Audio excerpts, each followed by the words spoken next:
नमस्कार संस्कृत के प्रिय विद्यार्थियों, आप सभी का बहुत बहुत स्वागत है मैग्नेट ब्रिज हिंदी मीडिया पर। मैं पंकज तिवारी। जैसा कि मैंने आपसे वादा किया था कि मैं बहुत जल्द विचित्र साक्षी नामक पाठ का आपको मोस्ट इंपॉर्टेंट क्वेश्चन लेकर के आऊंगा, तो अब वो समय आ गया है, आप लोग बिल्कुल तैयार हो जाइएगा। लेकिन उससे पहले मैं आप लोगों को बता दूं आपकी तैयारियां कैसी चल रही है परीक्षा की, वो मुझे कमेंट सेक्शन में लिख करके बताएं। चैनल को अभी तक सब्सक्राइब नहीं किया है तो सबसे पहले चैनल को सब्सक्राइब कर लीजिएगा, ठीक है ना। और मैं आपको एक विशेष सूचना और देना चाहता हूं कि कक्षा 7वीं से लेकर के कक्षा 12वीं तक के हिंदी मीडियम और इंग्लिश मीडियम के शिक्षकों के मार्गदर्शन में बहुत ही सुंदर तरीके से नोट्स तैयार करवाए गए। वो नोट्स आपकी परीक्षा के लिए उत्तम होंगे और आप में परीक्षा में बहुत श्रेष्ठ अंक लाने के लिए वो आपके कारगर भी होंगे। तो जल्दी से संपर्क करिएगा। कैसे करना है संपर्क? जिस वीडियो के साथ आप मुझे देख रहे हैं उसी के नीचे लिंक इन डिस्क्रिप्शन बॉक्स में जाएंगे तो ई नोट्स और ई बुक्स की संपूर्ण जानकारी आपको वहां से प्राप्त हो जाएगी। ध्यान रखिएगा। और क्लास पर चलेंगे। क्लास हमारी रहेगी कक्षा 10वीं संस्कृत सैमुसी द्वितीय भागा विचित्र साक्षी मोस्ट इंपोर्टेंट क्वेश्चन। आज हम लोग महत्वपूर्ण प्रश्नों पर चर्चा करेंगे। महत्वपूर्ण प्रश्न में हमारा देखिए ये रहेगा सबसे पहला प्रश्न, ध्यान रखें, लिखा हुआ है तनयः इति कर्तृपदस्य क्रियापदम किम। तनयः, तनयः माने पुत्र होता है, तनय माने क्या होता है? पुत्र। ठीक, तनयः इति कर्तृपदस्य, कर्तृ माने कर्ता, तनयः इति कर्तृपदस्य क्रियापदम क्या, जो तनया शब्द है इस कर्ता का क्रियापद क्या है, ये प्रश्न पूछ रहा है। इस तनया जो कर्ता है इसका क्रियापद क्या है? निवसन अध्ययने संभूत संलग्न। पूरे पाठ में आपने देखा विचित्र साक्षी में कि कौन था, ध्यान रखें, एक पुत्र था, एक जन था, और इसमें विचित्र साक्षी में और हमारे बंकिम चंद्र चटर्जी न्यायाधीश के पद पर थे। एक व्यक्ति निर्धन था, गरीब था, एक के द्वारा आरोप लगाया गया, जो कौन था? कौन था? सिपाही, आरक्षण। तो ये तनय शब्द जो आया हुआ है निवसन के लिए आया है, संभूत के लिए आया है, अध्ययन के लिए संलग्न। तो आपके सामने इस प्रश्न का आंसर होगा तीसरे नंबर का संभूत, संभूत तनया, ठीक है ना। तनया संभूत अर्थात ये जिस पर उसने उन पुत्र को वहां पर रखने के लिए रख दिया था, आवास में, छात्रावास में और पढ़ने के लिए। ठीक, तो आपको भी प्रश्नों का आंसर देना है कमेंट सेक्शन में, ध्यान रखिएगा। प्रश्न क्रमांक दूसरा रहेगा हमारा। प्रश्न क्रमांक दूसरा है, लिखा है पुत्रस्य इत्यर्थे गद्यांशे किम पदम प्रयुक्तम। पुत्र के अर्थ के लिए इस गद्यांश में कौन सा पद प्रयोग किया गया है, वो यहां पर पूछा है। पुत्रस्य माने पुत्र का, इत्यर्थे माने इत्र, पुत्र के अर्थ के लिए गद्यांश माने गद्यांश में, किम माने क्या, पदम माने पद, प्रयुक्तम माने प्रयुक्त किया गया है। कौन सा पद प्रयोग किया गया है यहां पुत्र के अर्थ के लिए? तो तनुजस्य, तनया, स्वपुत्रम, पुत्रम। वैसे तो यहां सारी चीजें सारे पुत्र के अर्थ में है, लेकिन इस पाठ में इस गद्यांश में कौन सा प्रयोग किया गया है? तनुजस्य, ठीक है ना। तनुजस्य हमारे पाठ में प्रयोग में लाया गया है, इसीलिए इसका आंसर होगा तनुजस्य। ठीक, प्रश्न क्रमांक दूसरे के बाद प्रश्न क्रमांक तीसरे पर चलेंगे। जो तीसरा प्रश्न हमारा होगा, ध्यान से देखें, तेन इति सर्वनाम पदम कस्मै प्रयुक्तम। तेन माने सहतम तेन, तृतीय विभक्ति का एक वचन रूप लगा है। क्या लगा हुआ है? सहतम तेन, सर्वनाम रूप है, सहतम तेन, तृतीय विभक्ति का एक वचन है। तेन इति सर्वनाम पदम कस्मै प्रयुक्तम। कस्मै कहाँ का रूप है? कह कम केन, देखें, कह कम केन कस्मै, चतुर्थी विभक्ति लगी हुई है। क्या लगी हुई है? चतुर्थी विभक्ति लगी हुई। तेन इति सर्वनाम पदम कस्मै प्रयुक्तम। ठीक, तो कस्मै माने किसके लिए, तेन माने तेन। तेन शब्द किसके लिए प्रयोग में किया गया है? तो पुत्राय, पुत्र के लिए, निर्धन जनाय माने निर्धन जन के लिए, जना माने जन के लिए, पुत्र माने पुत्र के लिए। किसके लिए प्रयोग किया गया है? तेन पुत्राय या तेन निर्धन जनाय। निर्धन जन माने गरीब व्यक्ति के लिए जो पुत्र का पिता था, उसके लिए प्रयोग में लाया गया है तेन। ठीक, तो सर्व समझ में आ गया सर्वनाम किसके लिए प्रयोग हुआ है? तेन शब्द निर्धन व्यक्ति के लिए प्रयोग में लाया गया है। प्रश्न क्रमांक 4 पर चलेंगे। प्रश्न क्रमांक 4 हमारा क्या कह रहा है, ध्यान से देखें, गृहीत्वा इति पदस्य विपरीतार्थकम पदम किम। गृहीत्वा माने ग्रहण करके, भाई कित्वा प्रत्यय लगा हुआ है तो करके के अर्थ में हम लोग प्रयोग में लाएंगे। गृहीत्वा इति पदस्य, पदस्य में षष्ठी विभक्ति का प्रयोग हुआ है। विपरीतार्थकम पदम किम, इसका विलोम पद क्या है? विपरीतार्थक का मतलब होता है विलोम पद। ध्यान रखिएगा, विलोम पद विपरीतार्थक का मतलब होता है विलोम पद। गृहीत्व का मतलब ग्रहण करना, तो विहाय का मतलब छोड़ना, पदाति माने पैदल चलना, संलग्ना माने सम्मिलित होना, और भूरी माने बहुत अधिक। तो क्या हो जाएगा, इसका विलोम पद हो जाएगा विहाय, माने ग्रहण करके, और विहाय माने छोड़ करके या त्याग करके या दे करके। बी उपसर्ग पूर्वक हिरी धातु से ल्यप प्रत्यय से बनेगा हमारा विहाय, ठीक है ना। तो ध्यान रखिएगा, ऊपर कित्वा प्रत्यय है, गृह धातु है, ग्रहण करने के योग में। प्रश्न क्रमांक 5 दिया हुआ है, प्रश्न क्रमांक 5 पर चलेंगे। लिखा हुआ है प्राक्षिपत इति क्रियापदस्य कर्तृपदम किम। प्राक्षिपत इति क्रियापदस्य कर्तृपदम किम। प्राक्षिपत में इति क्रिया, यह क्रियापद है, इसका कर्ता क्या है, कौन छिप रहा था। प्राक्षिपत रक्षा पुरुष, अतिथि, चोर, अयम, कौन यहां पर छिपने की बात कर रहा था, प्राक्षिपत, पकड़ लिया गया, रक्षा पुरुष, ठीक है ना। रक्षा पुरुष कौन था, जो रक्षा करने वाला था, जो सिपाही था, वही तो रक्षा पुरुष था, वही चोर था, वही क्या है, प्राक्षिपत धीरे धीरे चोरी करने के लिए गया था। प्रश्न क्रमांक 6 पर चलेंगे। हमारा प्रश्न क्रमांक 6 है जागरिता इति पदस्य समानार्थकम पदम। अब समानार्थक की बात आती है तो एक समान अर्थ को देने वाले शब्दों को हम समानार्थक पद कहते हैं। ध्यान रखिएगा, पर्यायवाची में भी हम इसको ले सकते हैं, समानार्थी, ठीक वही है, समानार्थक अर्थ को देने। जागरिता, जागरिता माने जाग गया, ठीक। प्रबुद्ध और प्रबुद्ध, आरक्षी, पलायिता, ठीक। तो जागरिता, जागरिता में देखिए, ध्यान रखिएगा, इसका अर्थ क्या हो जाएगा, जाग गया। कौन जाग गया था, जो वहां पर अतिथि सो रहा था, वो निर्धन व्यक्ति किसी के यहां पर आश्रय लेकर के सो रहा था, और सो रहा था, तो जागरिता का अर्थ दूसरा यहां पर पर्यायवाची क्या होगा, प्रबुद्धा। अब ये भी हो जाता प्रबुद्धा, लेकिन यहां एक वचन लगा है, इसलिए यहां भी एक वचन ही होगा। यहां बहुवचन होता तो फिर ये हो जाता, ठीक। ध्यान रखिएगा, ऐसी छोटी छोटी गलतियां हमसे होती हैं, क्योंकि इसमें हम लोग देख लेते हैं कि ये तो जागरिता का प्रबुद्ध ये लगा देते हैं, दोनों एक से है, बोले इसमें क्या है, लेकिन यहां एक वचन है तो यहां पर भी एक वचन ही करना होगा। ये भी गलतियां हमसे परीक्षा में हो जाती हैं, इसीलिए तो मोस्ट इंपॉर्टेंट के रूप में आप लोगों के लिए लाए हैं, ध्यान रखें। और अभी तक जो हमारे नए विद्यार्थी हैं, अगर चैनल को सब्सक्राइब नहीं किया है तो चैनल को सबसे पहले सब्सक्राइब करेंगे, और ध्यान रखें, वीडियो अच्छा लगे तो लाइक जरूर करते जाना है और शेयर करना है ज़्यादा से ज़्यादा मात्रा में। हमें इसको क्या करना है, लोगों को भी बताना है, हमारे जो भी हैं विद्यार्थी क्लास 10th वाले, सबको आपको सूचित कर देना है कि 10th क्लास का विचित्र साक्षी नामक पाठ चल रहा है, उसके मोस्ट इंपॉर्टेंट क्वेश्चन परीक्षा के लिए बहुत ही महत्वपूर्ण है।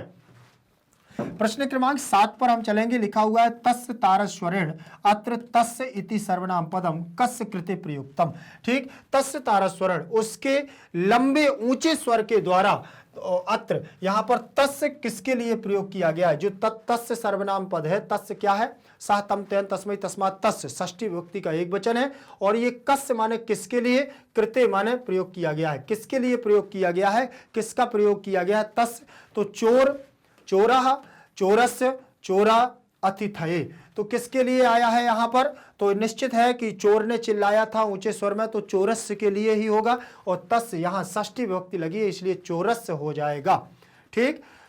कस्य लगा है इसलिए यहां चोरस्य सही माना गया, नहीं तो ये भी चोर है, ये भी चोर है, ये हमारा अतिथि है, ठीक। तो 3 इसमें चोर है, लेकिन यही सही क्यों है, क्योंकि यहां षष्ठी है तो वहां भी षष्ठी होगी, इसीलिए आपको ध्यान से आंसर को टिक करना है मेरे प्यारे बंधुओं, मेरे प्यारे विद्यार्थियों, ध्यान रखना इस बात का। प्रश्न क्रमांक 7 के बाद प्रश्न क्रमांक हम 8 पर चलेंगे। प्रश्न क्रमांक 8 हमारा क्या होगा, ध्यान से देखें। अतिथि इति पदस्य विशेषण पदम किम। अतिथि पद का विशेषण पद क्या है, अतिथि की विशेषता क्या है, अतिथि का विशेषण क्या था, प्रबुद्धा, अतिथि जाग गया था, पादध्वनिना, ये तो चोर का विशेषण है, चोर शंकया, चोर की शंका के द्वारा, और चोराह, तो निश्चित है कि ये किसका है, अतिथि के द्वारा, जो अतिथि जाग गया था उसी को ये कहा गया है विशेषण। कौन जागा, बोले अतिथि जागा, तो अतिथि का क्या है विशेषण, प्रबुद्धा। कौन जागा, अतिथि जागा। समझ में आ रहा है ना। जैसे मैं आपको बता दूं कि रोहन हंसा, कौन हंसा, बोले रोहन हंसा, ठीक। तो रोहन की विशेषता क्या हो गई, हंसना। समझ में आया, रोहन हंसती, रोहन हंसती, तो यहां पर रोहन कर्ता हो गया है, उसकी विशेषता क्या है, हंसने की विशेषता हो गई। कौन हंसा, रोहन हंसा। समझ में आ गया? हालांकि क्रिया है, बात अलग है, जागना क्रिया है, लेकिन उसकी विशेषण में परिवर्तन कर दिया है। यहां प्रश्न क्रमांक 9 देखें, लिखा हुआ है स्थापित वंतौ इति क्रियापदश कर्तृपदम किम। स्थापित वंतौ, स्थापित वंतौ माने दोनों को स्थापित कर दिया, इति क्रियापदश, इस क्रियापद का कर्ता कौन है? दोनों। अब यहां द्विवचन लगा है तो एक तो हो नहीं सकता है, दोनों ही होंगे। तो एकस्मिन माने एक, चत्वरे माने चार, उभौ माने दोनों, सबम एक। तो यहां पर स्थापित वंतौ में द्विवचन लगा है तो निश्चित है कि इसके दोनों, उभौ माने दोनों, तो इसका हमारा क्या कर्ता कौन होगा? उभौ। दोनों थे, उस जो मरा हुआ आदमी था, जो मरा हुआ शव था, मरा हुआ व्यक्ति था, उसको लाने के लिए कौन कौन गए थे? दोनों गए थे। वो चोर भी गया था और जिसके ऊपर चोरी का इल्जाम था वो भी गया था। दोनों गए थे और दोनों उस शव को लाए थे। फिर उन्होंने एक चबूतरे पर उस शव को क्या किया था? स्थापित वंतौ, स्थापित किया था। ठीक, तो यहां पर आपको कंफ्यूज करने के लिए यहां चत्वरे भी दिया हुआ है। कहां पर उस शव को रखा था? चत्वरे माने चबूतरे पर रखा था। आगे देखें, प्रश्न क्रमांक 10 को देखेंगे। प्रश्न क्रमांक 10 में क्या दिया हुआ है? प्रसन्नः इति पदस्य पर्याय कहा। यहां पर भी देखिए पर्यायवाची शब्द पूछा है कि प्रसन्न शब्द का पर्यायवाची क्या है।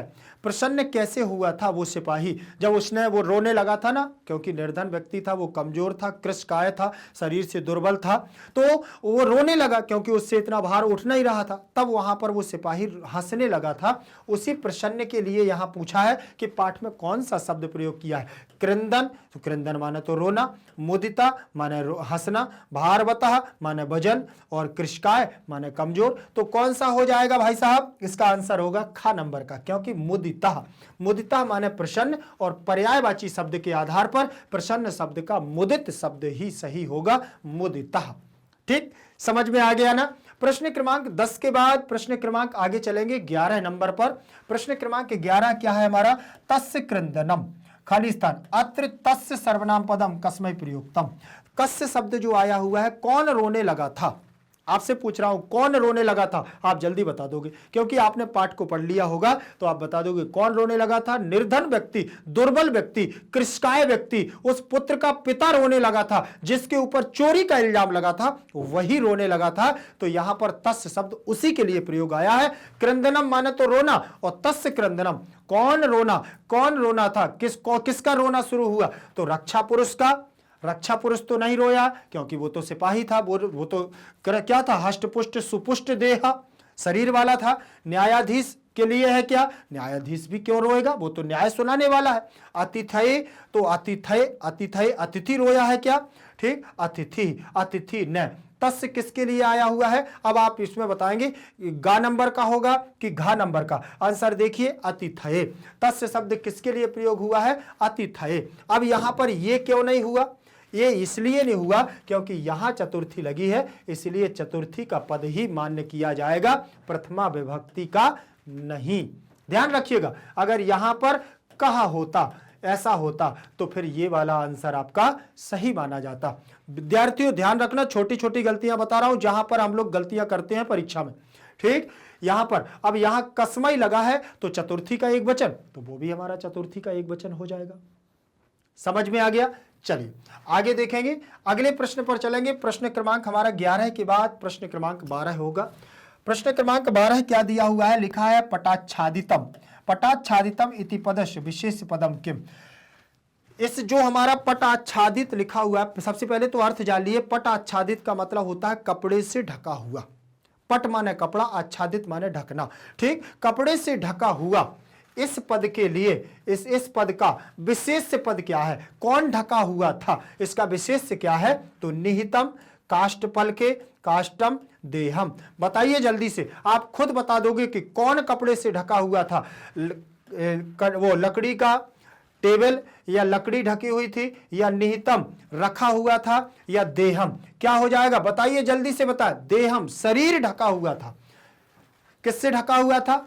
कपड़े से आच्छादित जो देह था, शरीर था, ढका हुआ था, क्योंकि वही तो बॉडी थी, वो लाना था, लेकिन वास्तविकता में वो बॉडी नहीं थी। बॉडी बात में तो वो शव जो मरा हुआ शव था वो जीवित हो जाता है।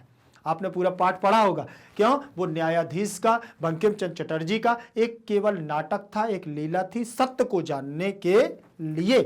ध्यान रखना। प्रश्न क्रमांक 12 के बाद प्रश्न क्रमांक 13 पर चलेंगे हम। लिखा हुआ है लपस्यसे इति क्रियापदस्य कर्तृपदम किम। लपस्यसे का मतलब होता है, पहली बात तो लब धातु से बनता है लपस्यसे, और मध्यम पुरुष का रूप बना हुआ है आत्मने पद का, ध्यान रखिएगा। ठीक, लभ धातु जैसे हमारा लभ से, लभे से, लवध्वे ऐसे बनता है ना, लवेथ और लवध्वे ऐसे बनता है, वैसे लपस्य से लवस एथे और लपस्वध्वे ऐसे बनता है। तो ये लपस्वे हमारा लव धातु का बना है, तो लाभ प्राप्त करने के लिए है। तो कौन? त्वम, अतिथि, आरक्षी, न्यायाधीश। इस क्रियापद का कर्तृपद क्या है? कौन लाभ प्राप्त कर रहा था, जल्दी से बताएं।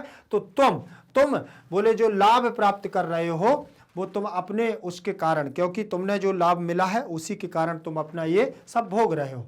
ठीक, प्रश्न क्रमांक 13 के बाद प्रश्न क्रमांक 14 पर चलेंगे। इसमें दिया हुआ है आरक्षणा इति पदस्य। आरक्षणा मतलब आरक्षी के द्वारा। इस पद का विशेषण पद क्या है? आरक्षी के द्वारा क्या किया गया था, इसका विशेषण, इसकी विशेषता क्या है? अध्वनि बोला गया, रास्ते में बोला गया। एतेन माने उसके द्वारा, यदुक्तम बोले बोला, मान्यवर बोले मान्यवर। तो आरक्षणा के द्वारा, अध्वनि बोले मार्ग में, ठीक है ना। एतेन माने ये सारी चीजें बातें आरक्षी के द्वारा। एतेन आरक्षणा इति विशेषण पदम। एतेन इस आरक्षी के द्वारा, ऐसा बोला था ना, इस आरक्षी के द्वारा बोला गया मार्ग में। क्या बोला गया था? कि तुमने मेरी बेटी को चुराने से मुझे पकड़ लिया था, इसीलिए तुम उसका कर्म भोग रहे हो, तुम 3 साल के लिए जेल में जाओगे, ऐसा बोला था। तो एतेन आरक्षण, तृतीया, बस इतना ध्यान रखो। इसमें तृतीया लगी, इसमें तृतीया लगी, बस इसमें तो लगी नहीं, इसमें लगी नहीं, इसमें लगी। ये कॉमन वर्ण होते हैं जब हमें आंसर ढूंढना होता है। प्रश्न क्रमांक 14 के बाद प्रश्न क्रमांक 15 पर चलेंगे। प्रश्न क्रमांक 15 क्या कह रहा है कि मार्गे इत्यर्थे गद्यांशे किम पदम प्रयुक्तम। मार्ग शब्द के लिए, मार्गे माने मार्ग में, ठीक है ना, सप्तमी विभक्ति का एक वचन रूप लगा हुआ है। तो मार्ग में इत्यर्थे गद्यांश, इस अर्थ के लिए गद्यांश में कौन से पद को प्रयोग किया गया है? कौन से पद को प्रयोग किया गया है? आरक्षणे, अपसार्य, एतेन, अध्वनि। बताइए कौन सा पद प्रयोग किया गया है मार्ग के अर्थ में? तो अध्वनि शब्द का प्रयोग किया गया है, अध्वनि, ठीक है ना। अध्वने मार्गे मतलब मार्ग में उसने ये चीजें कही, तो अध्वनि का मतलब मार्ग और मार्ग मतलब रास्ता, ठीक है ना। तो प्रश्न क्रमांक 16 पर चले। 16 नंबर का प्रश्न देखिएगा, लिखा हुआ है त्वम सर्वनाम पदम कस्य कृते प्रयुक्तम। त्वम सर्वनाम पद जो दिया हुआ है वो किसके लिए प्रयोग में लाया गया है? कस्य माने किसका, कृते माने किया गया है, किसका? त्वम शब्द से किसका संबोधन किया गया है? अतिथि का, अतिथये का, आरक्षी का या न्यायाधीश। तो किसका किया गया है? आप देखिए कॉमन शब्द देखिएगा, अतिथे, षष्ठी विभक्ति का एक वचन और षष्ठी विभक्ति का एक वचन, कस्य, अतिथि। त्वम शब्द अगर न्यायाधीश के लिए, इसमें भी षष्ठी लगी है, लेकिन इसके लिए क्यों नहीं? क्योंकि किसी ने भी तुम शब्द की बात थोड़ी करें। कोई एक जज बैठा है, उसको तुम कह के थोड़ी संबोधन करोगे, कहोगे क्या? इसीलिए न्यायाधीश के लिए नहीं होगा। प्रश्न क्रमांक 16 के बाद प्रश्न क्रमांक हम चलेंगे आगे, एक पदेन उत्तरत। इसमें कुछ हमारे एक पद के द्वारा जो हमारे उत्तर देना है वो हमारे लिए आए हुए हैं, इनको ध्यान से देखिएगा। एक पद के लिए उत्तर देना है यहाँ पर, ठीक है ना। इसमें दिया है केन पीड़िता निर्धना जना पदाति एव प्रचलत। किसके द्वारा पीड़ित निर्धन व्यक्ति पैदल ही चल देता है, पैदल ही चलने लगता है? तो किससे पीड़ित था वो? निश्चित है कि उसके पास धन नहीं था, इसीलिए वो बिना बस आदि के ही चल देता है। किसके द्वारा पीड़ित था? तो अर्थकार्षेण, मतलब उसके पास धन नहीं था, धन से पीड़ित होने की वजह से वो पैदल ही चल देता है। कहाँ? अपने बच्चे से मिलने के लिए, कि जो थोड़ा बहुत धन है वो बच्चे की दवा के काम में आ जाएगा। अर्थकार्षयेन पीड़िता निर्धना जना पदाति एव प्राचलत। तो केन में तृतीया विभक्ति, पीड़िता में प्रथमा, निर्धना में प्रथमा, जना में प्रथमा, पदाति ही में भी प्रथमा विभक्ति, एव माने ही प्राचलत। ठीक, तो यहाँ लग कौन चल देता था? ठीक, तो धन की कमी के कारण वो चल दिया था। निर्धन जना भूरी परिश्रम किम अर्जितवान। निर्धन माने गरीब, जनः माने व्यक्ति, भूरि माने बहुत, अत्यधिक, परिश्रम माने परिश्रम करके, किम माने क्या, अर्जित वान माने अर्जित किया। बहुत ज्यादा परिश्रम करने के बाद निर्धन व्यक्ति ने क्या अर्जित किया, थोड़ा सा धन प्राप्त किया था, ठीक है ना। वित्तम, वित्तम माने धन होता है, धन को प्राप्त किया था। क्यों, मेहनत करने के बाद उसने जो कुछ भी थोड़ा बहुत धन अर्जित किया था, फिर उसने अपने बच्चे को एक महाविद्यालय में क्या दिलवाया था, एडमिशन दिलवाया था, और वहीं पर छात्रावास में पढ़ने के लिए उसको रख दिया था। ठीक, तो समझ में आ गया ना। तो किम, किम की जगह क्या हो जाएगा, वित्तम, और केन की जगह अर्थकारशयेन हो जाएगा। यहां पर देखें, वस्तुतः चोरः का आसीत, वास्तव में चोर कौन था, आसीत मतलब था, और वस्तुतः में वास्तव में, चोरः में प्रथमा का एक वचन, कहा में भी प्रथमा का एक वचन लगा है। वास्तव में कौन था, आरक्षी, आरक्षी ही क्या था, चोर था। आरक्षी मतलब कौन, जो वहां का सिपाही था, जो नगर की रक्षा करने वाला था, वास्तव में वही कौन था, चोर था। अगला प्रश्न देखेंगे, प्रश्न क्रमांक 4 पर चलेंगे हम। प्रश्न क्रमांक 4 दिया हुआ है, निहिताम मंजूसाम आदाय कहा पलायिता। निहिताम मंजूसाम, लेकर के मंजूसा, मंजूसा को, ठीक है ना, मंजूसा माने पेटी को, पेटी को लेकर के, आदाय माने लेकर के, कहा माने कौन, पलायिता माने जाने लगा। कौन जाने लगा था, तो आरक्षी लेकर के कि चोर जाने लगा था, कौन जाने लगा था, चोराह, चोर जाने लगा था। और अब जैसे आरक्षी आ जाए तो आरक्षी नहीं लगा, क्योंकि चोर माना जाएगा, पहले तो साबित नहीं हुआ ना कि वो आरक्षी ही है, इसलिए चोर शब्द हमारे लिए पहले उचित होगा।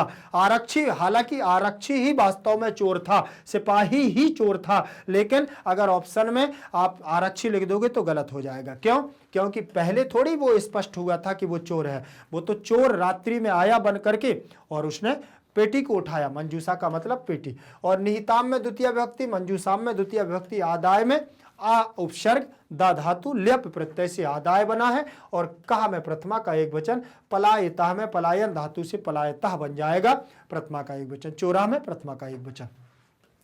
कृष्कायः कहा आशीत, कृष्काय का मतलब समझते हैं आप क्या है, दुर्बल शरीर। कृष्काय का मतलब क्या होता है, दुर्बल शरीर, कमजोर शरीर वाला। कहा माने कौन, आसीत माने था, कौन था, कमजोर शरीर वाला कौन था। भाई साहब पूरे पाठ को हम लोगों ने पढ़ लिया है, तो सिपाही तो सुस्पष्ट देहा, और कृष्काय शरीर तो केवल निर्धन जन था, जो गरीब व्यक्ति था वही कमजोर शरीर वाला था। तो इसमें क्या हो जाएगा, अतिथि ही, अतिथि जो था वो क्या था, कृष्काय था, कमजोर शरीर वाला था। तो कहा में प्रथमा का एक वचन, इसलिए अतिथि में भी प्रथमा का एक वचन रूप लगा हुआ है। समझ में आया ना। तो जल्दी से फिर लाइक कर दीजिए और कमेंट में मुझे आंसर दीजिएगा कौन सही है। प्रश्न क्रमांक 6 जल्दी से बताइएगा, भारवतः शवस्य स्कंधेन वहनम कस्य कृते दुष्करम आसीत। भारवतः माने भार युक्त, अर्थात जो वजन से युक्त, शवस्य माने शव का, ठीक है ना, शव को, स्कंधेन माने कंधे के द्वारा, वहनम माने वहन करने में, उठाने को, कस्य माने किसका, कृते माने किया, दुष्करम आसीत था, किसको उठाना दुष्कर था, अर्थात कौन नहीं उठा पा रहा था। बल्कि जल्दी से बताइए। तो इसमें भी भाई साहब वो अतिथि नहीं उठा पा रहा था, इसलिए अतिथे। ठीक, तो यहां पर कस्य की जगह अतिथे, षष्ठी विभक्ति, षष्ठी विभक्ति, क्योंकि जो हमारा सिपाही था वो तो आराम से उठा पा रहा था, वो तो अच्छा हष्ट पुष्ट वाला था, और सिपाही था, रक्षक था, तो वो तो उठा करके चल दिया था। शवस्य में षष्ठी का एक वचन, भारवता में प्रथमा का, स्कंधेन में तृतीय, वाहनम में द्वितीय विभक्ति, कस्य में षष्ठी विभक्ति, दुष्करम में द्वितीय, आसीत लंग लकार का रूप है। ठीक, ध्यान रखिएगा। प्रश्न क्रमांक हमारा 6 के बाद प्रश्न क्रमांक 7 पर चलेंगे, जिसमें हमारा दिया हुआ है 7 में, कहा प्रावारकम अपसार न्यायाधीशम अभिवादयति। इसमें कौन प्रवारकम माने अपने कपड़े को निकाल करके, अपसार माने निकाल करके, न्यायाधीशम माने न्यायाधीश को, अभिवादयति माने अभिवादन करता था। कौन, किसने किया था, किसने अभिवादन किया था, किसने, बताइए जल्दी से। जो एक उनका स्वयं का एक कर्म सेवक था, सवाह माने जो उस पर बॉडी बन करके गया था, वो पहले ऐसे कपड़े को बांध करके और मरने का नाटक करते हुए और पड़ा हुआ था।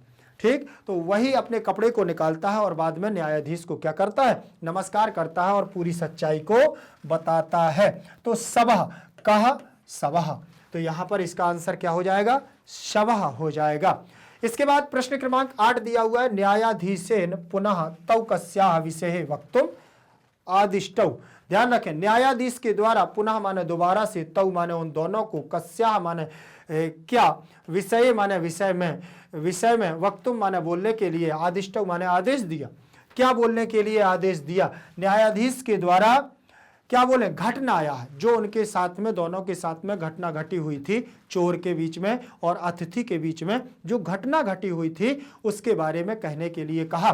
तो न्यायाधीशेन में तृतीया विभक्ति, तो मतलब न्यायाधीश के द्वारा, तृतीया विभक्ति का एक वचन लगा, जैसे रामेण वैसे ही न्यायाधीशेन, तृतीया विभक्ति का एक वचन।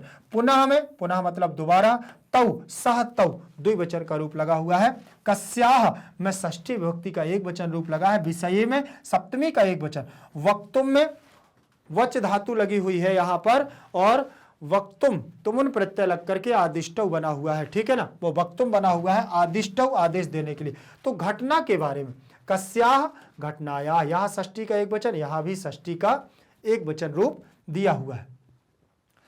पूर्ण वाक्यन उत्तरम, पूर्ण वाक्य के द्वारा उत्तर देना है। यहां पर ध्यान से देखिएगा, पहला प्रश्न दिया हुआ है, पिता किमर्थम व्याकुलम जाता, पिता किस अर्थ में व्याकुलम जाता माने व्याकुल हो गया था, किस कारण से, किसके लिए व्यर्थ, किस अर्थ के लिए व्याकुल हो गया था, तो पुत्र के लिए व्याकुल हुआ था।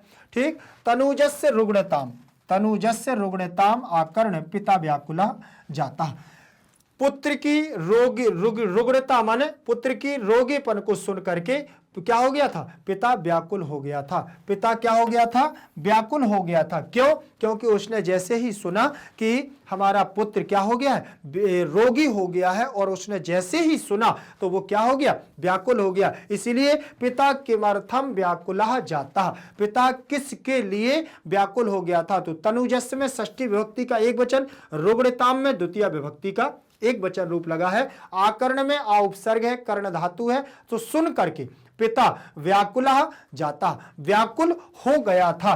दूसरा नंबर का प्रश्न होगा हमारा, प्रबुद्धाः ग्रामवासिनाः किम अकरोत्, प्रबुद्धा माने जागे हुए ग्रामवासी। दूसरा प्रश्न है, देखिए ध्यान से देखिएगा, प्रबुद्धाः ग्रामवासिनाः किम अकरोत्, जागे हुए ग्रामवासियों क्या करते हैं, जागे हुए ग्रामवासी क्या करते हैं, तो क्या करते हैं, साधारण सी बात है कि जागे हुए ग्रामवासी उसी को, अतिथि को भला बुरा कहते हैं और उसको चोर साबित कर देते हैं। तो ध्यान से देखिएगा, आप ध्यान से देखें, इसका अर्थ देख लीजिए, यहां पर ग्रामवासिना, प्रबुद्धा ग्रामवासिना किम अकरोत्, प्रबुद्धा ग्रामवासिना, देखो प्रबुद्धा ग्रामवासिना, प्रबुद्धा ग्रामवासिना, देखें ध्यान से, प्रबुद्धा ग्रामवासिना स्वगृहात् निष्क्रम्य तत्र आगच्छन बराकम अतिथि एवं चोरम मत्वा अभर्तशयन, मतलब भला बुरा कहते हैं उसको, और देखो अपने घर से निष्क्रम्य माने निकल करके, तत्र माने वहां, आगच्छन माने आते हैं, और बराकम अतिथम जो रुका हुआ बेचारा अतिथि था, बराकम माने बेचारा अतिथि, जो अतिथि था, अतिथि ही चोरम माने चोर, मत्वा माने मान करके, अभर्तशयन माने बड़ा बुरा, उसको भला बुरा कहते हैं। मतलब जागे हुए ग्रामवासी आते हैं और सीधे उस पर टूट पड़ते हैं। प्रबुद्धा में प्रथमा का बहुवचन, ग्रामवासिना में प्रथमा का बहुवचन, स्वगृहात् में पंचमी का एक वचन, निष्क्रम में नि उपसर्ग पूर्वक क्रम धातु से ल्यप प्रत्यय, तत्र माने वहां, आगच्छन माने आते हैं, तो आगच्छन भी रूप लगा हुआ है आपका लंग लकार का। ठीक, बराकम माने बेचारा, अतिथि माने अतिथि, एवं माने ही, चोरम माने चोर को, द्वितीय विभक्ति, मत्वा में मान करके कित्वा प्रत्यय, आभर्त शयन, तो यहां पर भी आपका लंग लकार का बहुवचन रूप प्रथमा विभक्ति का लगा हुआ है, प्रथम पुरुष का। जनस्य क्रंदनम निशम आरक्षी के मुक्तवान, जनस्य माने उस जो व्यक्ति था, जो बेचारा अतिथि था, उस अतिथि के क्रंदनम माने रोने को, निशम माने देख करके, आरक्षी माने सिपाही, किम माने क्या, उक्तवान माने बोला, क्या बोला, ठीक है ना, उसने यही बोला था कि तुमने मेरी बेटी को चुराया है, अब भुगतो 3 दिन, अब 3 साल की अब क्या होगी, कारावास मिलेगी। जनस्य क्रंदनम निशम आरक्षी उक्तवान, ठीक, व्यक्ति रोते हुए व्यक्ति को देख करके आरक्षी बोला, क्या बोला? रे दुष्ट, अरे दुष्ट, तस्मिन दिने त्वया अहम चोरिताया मंजूषाया गृहणात वारिता। बोले अरे दुष्ट, उस दिन तुम्हारे द्वारा मैं जो चोरी से पेटी को गृहणात माने लेकर के जा रहा था, वारिता माने छुड़ा ली गई थी। इदानीम निज कृत, ये तुम्हारा वही कृत्य है। फलम माने उस फल को, भुक्ष्वा माने भोगो, अस्मिन चौर्य अभियोगे, इस चोरी के आरोप में तुम माने तुमको वर्ष त्रयम माने 3 वर्ष की कारादंडम माने कारागार, लपस्यति माने प्राप्त होगी। अर्थात तुमने जो उस दिन कार्य किया था ये उसी का फल है। तुम्हें 3 वर्ष की इस चोरी के आरोप में क्या होगी? सजा होगी। जनस्य में षष्ठी, निसम्य में ल्यप प्रत्यय, उक्तवान में वच धातु से यहां पर कितवतु प्रत्यय लगा हुआ है। रे दुष्ट में संबोधन, तस्मिन में सप्तमी, दिने में सप्तमी, त्वया में तृतीय विभक्ति का एक वचन, अहम में प्रथमा, चोरिताया में षष्ठी विभक्ति का एक वचन, मंजूषाया में भी षष्ठी विभक्ति का क्या लगा हुआ है? एक वचन, गृहणात में पंचमी विभक्ति, वारिता में प्रथमा का एक वचन, इदानीम माने इसी समय, निज कृत यस षष्ठी विभक्ति, फलम में द्वितीय विभक्ति, भुंक्ष्वा में प्रथमा, अस्मिन में षष्ठी, चौर्य प्लस अभियोगी में तो दीर्घ संधि, चौर्य अभियोगी में सप्तमी का एक वचन भी है, त्वम में प्रथमा, वर्ष त्रयस्य में षष्ठी का एक वचन, कारादंडम में द्वितीय विभक्ति और लपस्यस्य में मध्यम पुरुष, आत्मने पद की क्रिया लब धातु लगी हुई है।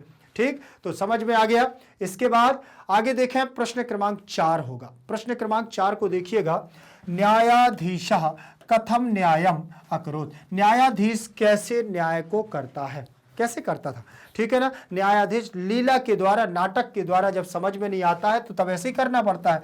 न्यायाधीशा आरक्षणे कारादंडम आदिश्य अतिथिम चा ससम्मानम मुक्तवान, न्यायाधीश ने कैसे न्याय किया?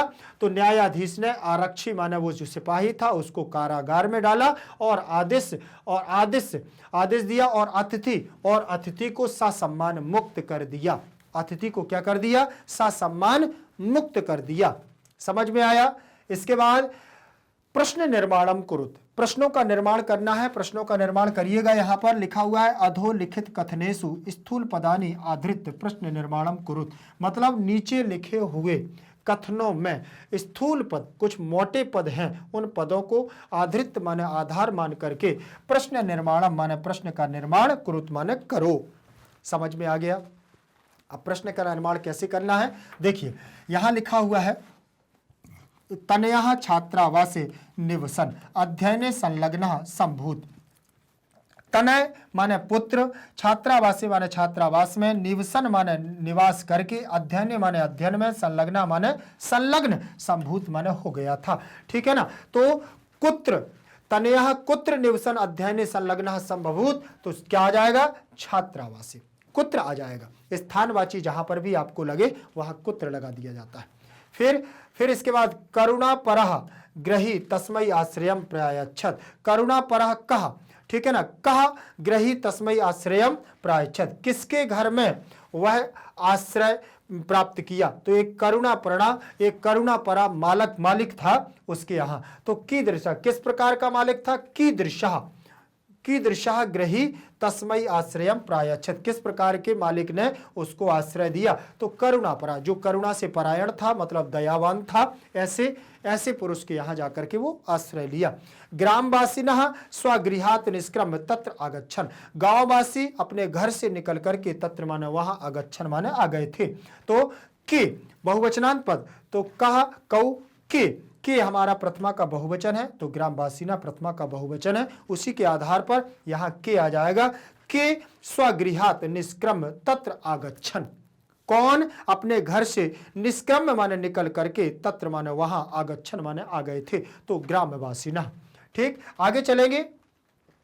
प्रश्न क्रमांक 4 दिया हुआ है। प्रश्न क्रमांक 4 में देखें, न्यायाधीशः उभाभ्याम पृथक पृथक विवरणम श्रुत्वा, न्यायाधीश ने दोनों के द्वारा, उभाभ्याम माने दोनों के द्वारा, पृथक पृथक माने अलग अलग, विवरणम माने विवरण, श्रुतवान माने सुना, दोनों के द्वारा।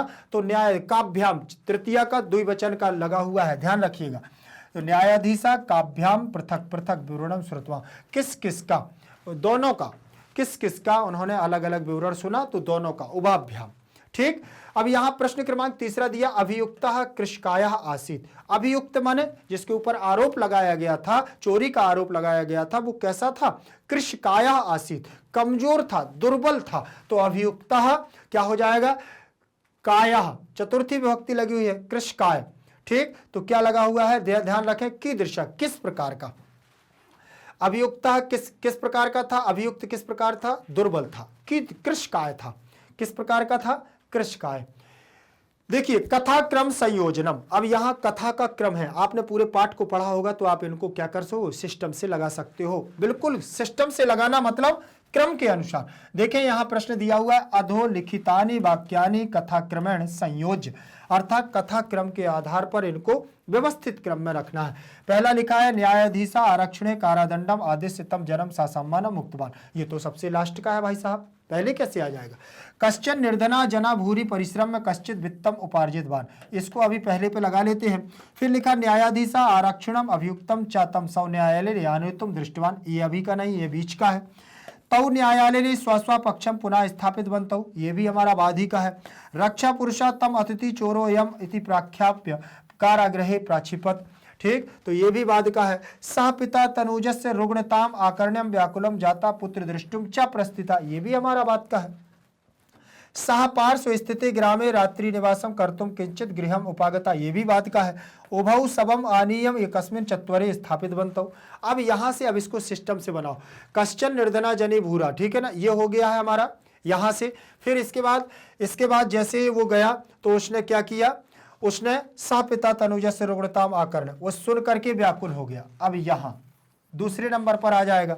फिर वो क्या हो गया है, उपागतः, फिर जैसे ही उसने ये सुना तो परेशान हो गया, तो तीसरे नंबर पर ये आ जाएगा। सा पार्श्व स्थिति, पास के गांव में ही वो क्या होने लगा, एक जगह रुक गया, और रुक गया तो रक्षा पुरुष तम अतिथि चोरोयमिति प्राख्याप कारागृहे प्राक्षिपत, ठीक, तो ये भी हमारा यहां पर आ जाएगा, तीसरे के बाद चौथे नंबर पर आ जाएगा।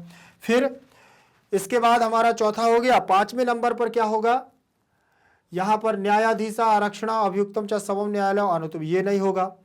उभौ सबम आनियम, ये भी नहीं होगा, ठीक, तो चौथे के बाद पांचवें नंबर पर क्या हो जाएगा हमारा,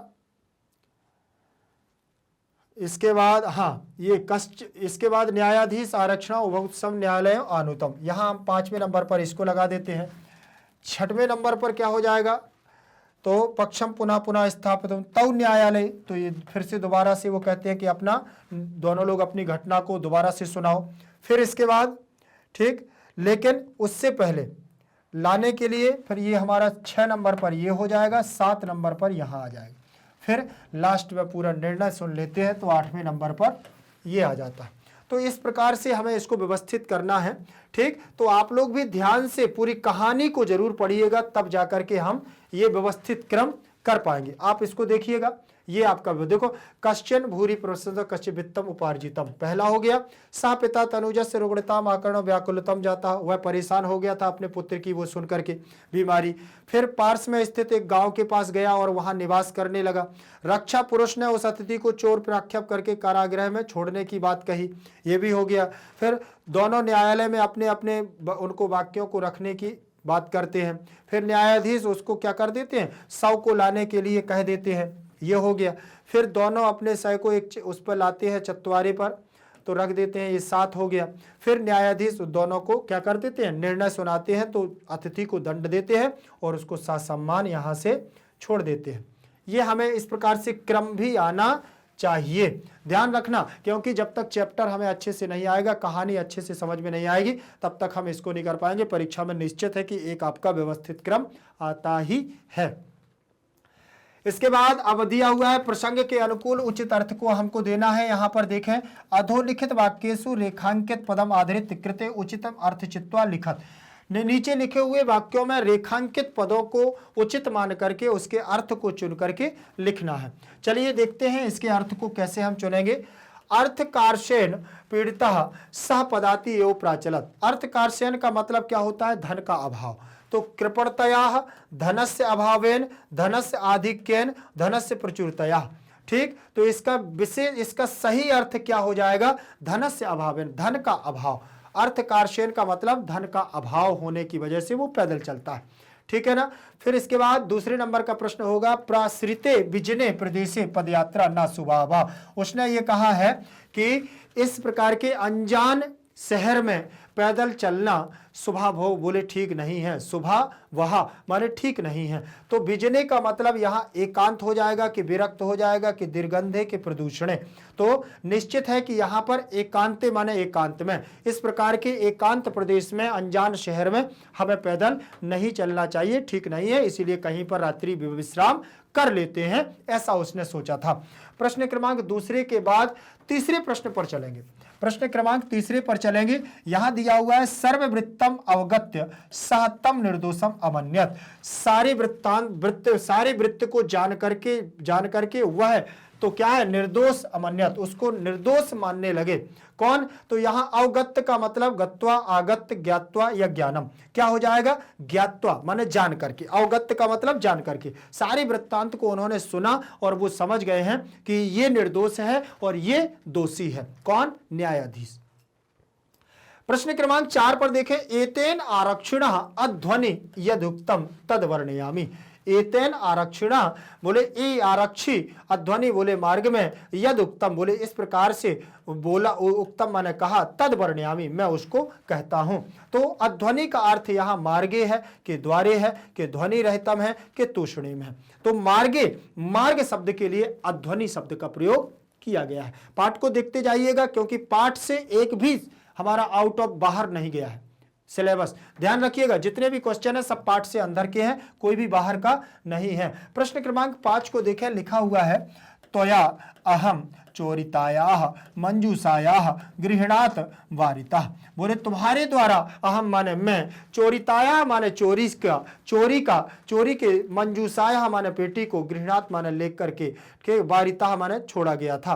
तो गृहीता और निवारिता, धाविता, वर्णम कुरुता, तो इसका आंसर होगा निवारिता। बोले छोड़ा लिया गया था, तुम्हारे द्वारा जो मैंने ग्रहण की थी पेटी, तुम्हारे द्वारा वारिता माने छोड़ा ली गई थी। तो ये उसी का फल है जो आज तुम्हें 3 साल की सजा मिलेगी, ऐसा उसने कहा था। वारिता माने छुड़ाना, तो निवारिता माने छुड़ाना। प्रश्न क्रमांक 5 के बाद अब यहां पर्याय पद और विलोम पदों की बात करेंगे। पर्याय पद और विलोम पद, ध्यान रखें पर्याय पद और विलोम पद क्या है। अधोलिखित पदानाम, नीचे लिखे हुए पदों के पर्याय पदानी माने पर्याय पदों को, पर्यायवाची शब्दों को लिखना है। जैसे पहला दिया हुआ है अवगत्य, आरक्षी, मार्गे, निशम्य, तो ये आपको बन जाने चाहिए। अवगत्य का मतलब होता है जानना, अवगत्य का मतलब ज्ञात्वा, और आरक्षी का मतलब आरक्षिणा सिपाही, मार्गी का मतलब यहां अध्वनि आया है, और निशम्य का मतलब क्या, देख करके, जान करके, ठीक है ना। तो इस प्रकार से आप इनका बता सकते हो। देखो, अवगत का मतलब ज्ञात्वा या विज्ञान, आरक्षी का मतलब सिपाही या सैनिक या रक्षक, मार्गी का मतलब पथ, अध्वनि कुछ भी कह सकते हैं, और निशम्ब का मतलब श्रुत्वा या आकर्ण, सुन करके। ये हमारे पर्यायवाची शब्द दिए हुए हैं, सारे पाठ में आए हुए हैं, सारी चीजें हैं। आप बढ़िया से अच्छे से इसको कर लीजिए, कहीं पर भी कोई समस्या नहीं है। इसके बाद हमारे अब आ जाएंगे, देखिए अधोलिखित पदानाम। अधोलिखित पदानाम माने नीचे लिखे हुए पदों के विलोम पदानी माने विलोम पद, अपोजिट वर्णों को। मंजूषायाम माने मंजूषा में, दत्तेसु माने दिए हुए हैं पदों में से, चित्वा माने चुन करके, यथा समक्षम लिखत, उसके सामने लिखना है, चुन करके लिखना है। देखिए चोर को हम क्या कहेंगे, चोराह को क्या कहेंगे बताइए इनमें से 4 में से। तमह, धनिका, संकीर्णे, स्वल्पम और आरक्षी। चोराह, प्राश्रिते, भूरी, निर्धना, प्रकाशा, इनका विलोम पद क्या हो जाए। चोर का क्या हो जाएगा, आरक्षी। चोर का क्या हो जाएगा, आरक्षी। चोर का आरक्षी सिपाही। प्राश्रिते का क्या हो जाएगा, प्राश्रिते माने फैलाना, और तो संकीर्णे माने संकीर्ण करना। भूरी माने बहुत अधिक, तो देखिए भूरी का स्वल्पम बोले बहुत कम।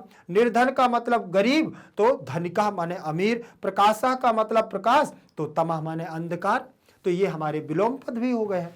इनको विलोम पदों को आप देख लीजिएगा, ठीक। कहीं पर भी आपको अगर लगता है कि यहाँ पर ये सारी चीजें रह गई हैं और ये नहीं बन रही हैं, तो आप मुझे कमेंट सेक्शन में भी जरूर बताना, क्योंकि इनको पूरा करना हमारा काम है और पढ़ना आपका काम है। परीक्षा के लिए कोई भी चीज हमारी छूट ना जाए, इस बात का ध्यान रख लेना है। पूरे पाठ को यहाँ पर मोस्ट इंपोर्टेंट क्वेश्चनों के माध्यम से हम लोगों ने किया है, और कहीं पर भी कोई भी समस्या हो तो कमेंट सेक्शन में मुझे जरूर से जरूर बताएं। आपको चिंता करने की बिल्कुल भी जरूरत नहीं है। आप किसी भी मीडियम से हो, चाहे आपका सीबीएसई हिंदी मीडियम हो, CBSE English medium, UP board, Bihar board, MP board, यत्र तत्र सर्वत्र कहीं से भी हो, तो व्याकरणात्मक टिप्पणियां हमारी समान होती हैं, इसमें कोई परिवर्तन नहीं होता है।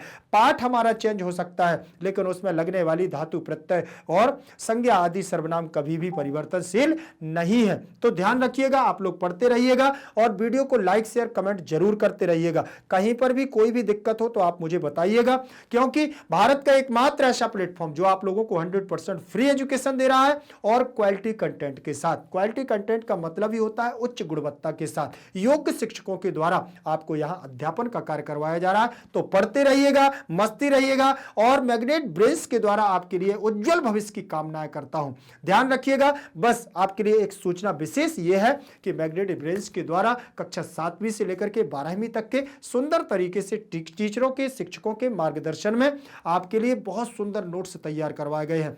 तो वो नोट्स आपकी परीक्षा में उत्तम और श्रेष्ठ अंक लाने के लिए आपकी बहुत मदद करेंगे। उसके लिए जाना कैसे है, पता कैसे चलेगा, वो मैं आपको बताता हूं। आप नीचे ही लिंक इन डिस्क्रिप्शन बॉक्स में जाएंगे तो ई नोट्स और ई बुक्स की आपको संपूर्ण जानकारी वहां से प्राप्त हो जाएगी। बिल्कुल भी चिंता नहीं करना है, आप हमारे साथ बने रहिएगा। अगले वीडियो तक के लिए जयतु संस्कृतम, जयतु भारतम।